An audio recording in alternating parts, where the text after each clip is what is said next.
Boa noite. Vamos abrir as portas do nosso sanatório. É noite de mistério. E quem pensa que as lendas urbanas são uma coisa recente, moderna, se engana. Elas existem desde o surgimento das primeiras cidades e sempre estão ligadas a algum fato misterioso e difícil de explicar. Essa lenda em especial tem sido um grande mistério, já que nunca se encontrou nenhuma resposta, além de só teorias, sobre uma figura que aterrorizou Londres no século XIX. Spring-Heeled Jack, ou Jack dos Saltos de Mola, ou ainda Jack Calcanhar de Mola. Até hoje, não é possível dizer quem ou o que foi ele. E além de ser muito interessante, essa lenda tem ainda mais um diferencial, porque foi a primeira a ser registrada como um acontecimento real e, pior ainda, considerada uma ameaça à segurança pública. Jack, segundo os relatos, tinha uma aparência bastante peculiar. Era realmente um sujeito estranho e por isso surgiram tantas teorias, porque alguns diziam que ele era um demônio. Segundo relatos, era um homem magro, alto, de cavanhaque, queixo fino, nariz grande e orelhas absurdamente pontudas. Ele usava uma capa preta e, o mais assustador, era capaz de dar saltos extraordinários. Pulava de calçadas para muros, de muros para telhados, com uma habilidade inacreditável. O primeiro avistamento de Jack foi no ano de 1837, em setembro, quando um senhor voltava para casa tarde da noite por um atalho, que, para o azar dele, ainda era ladeado por um cemitério. Foi quando uma figura surgiu saltando pelos muros. O senhor correu, mas correu de uma maneira que, em outra situação, ele jamais teria conseguido correr. Mas ele teve tempo suficiente para ver que aquela coisa tinha nariz, orelhas e queixo pontudos, e olhos que brilhavam como fogo. Alguns dias depois, a mesma criatura cruzou o caminho de dois homens e uma mulher que caminhavam juntos por um parque de Londres. Os rapazes também conseguiram correr, mas ela não. Ela não foi tão rápida, e a criatura a alcançou, rasgando sua manga e arranhando seu braço.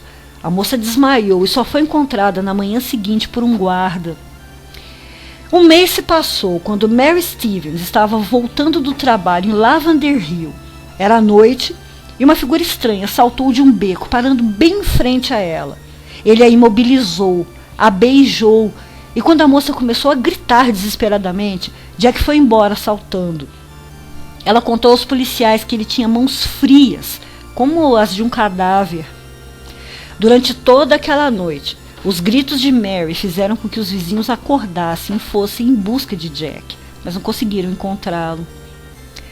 Na noite seguinte, Jack parecia ainda estar próximo à casa de Mary Stevens, porque foi lá mesmo que saltou em frente a uma carruagem que passava, assustando os cavalos e fazendo com que o condutor perdesse o controle. A carruagem colidiu e ele se machucou bastante. E testemunhas viram Jack fugindo, saltando do chão para um muro de cerca de 2 metros, e ficaram apavorados com sua gargalhada estridente.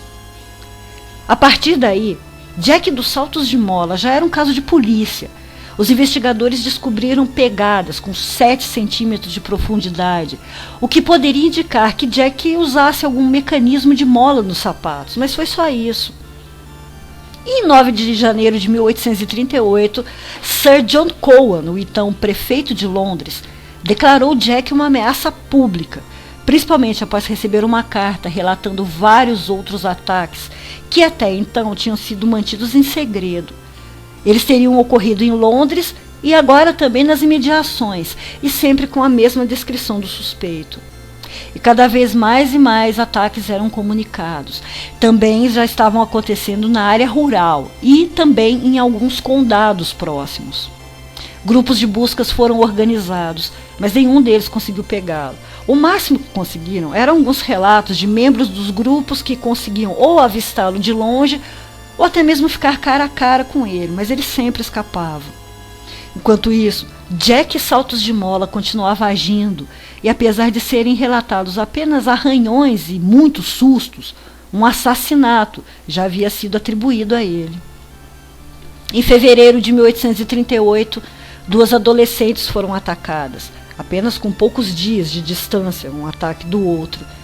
Lucy Scales, de 18 anos, e sua irmã mais nova caminhavam para a casa de outro irmão. Indo para uma estrada deserta, a poucos metros do lugar, viram que um homem estava parado e, ao passarem por ele, foram cercadas. A menina disse que ele cuspiu em seu rosto algo azulado que a cegou por um tempo e ela caiu, tendo convulsões. O irmão das meninas ouviu os gritos e correu para ajudar. E para a polícia, Lucy descreveu um homem alto de capa preta. E mais uma vez, os policiais o perderam. Dias depois, foi a vez de Jane Elsop, também de 18 anos, ficar frente a frente com Jack Saltos de Mola. Ele bateu à porta de sua casa, onde ela estava sozinha, e disse ser um policial, que precisava de uma lamparina para continuar a procurar o tal suspeito. A menina foi buscar, mas quando ela voltou, disse que ele vomitou algo como uma chama branca em seu rosto, e ela também teve convulsões. Depois disso, ele passou a atacar em diversos pontos da Inglaterra, e não apenas moças, mas também cocheiros e mensageiros nas estradas. E nesse ponto da história, até mesmo a polícia já começava a acreditar em uma explicação sobrenatural, já que nenhuma explicação plausível se encaixava. A polícia chegou até a desconfiar de um nobre, o Marquês de Waterford, porque ele tinha um temperamento estranho. Era conhecido por suas bebedeiras e principalmente porque gostava de pregar peças. Ele foi vigiado por um tempo pela polícia e até pela igreja, mas acabou sendo inocentado de culpa porque os ataques continuaram muito tempo depois de sua morte. E a essa altura, Jack dos Saltos de Mola já não aparecia mais somente na calada da noite para poucas pessoas ou batendo em porta de casas. Ele já era visto saltando dos prédios, em meio a multidões e lugares públicos. Jack já era tão conhecido que tornou-se personagem de livros e quadrinhos. Um dos últimos avistamentos de Jack Saltos de Mola foi em 1920, na estação central de Londres, onde um homem foi visto saltando de telhado em telhado, até desaparecer pelas ruas. Fantasma, alienígena, demônio ou só um homem louco, piadista extremamente habilidoso? Nunca, até hoje, ninguém descobriu quem foi Jack dos Saltos de Mola. Semana que vem eu volto com mais um mistério difícil de resolver. Doutora Play, fechando as portas do sanatório. Boa noite. Vão dormir.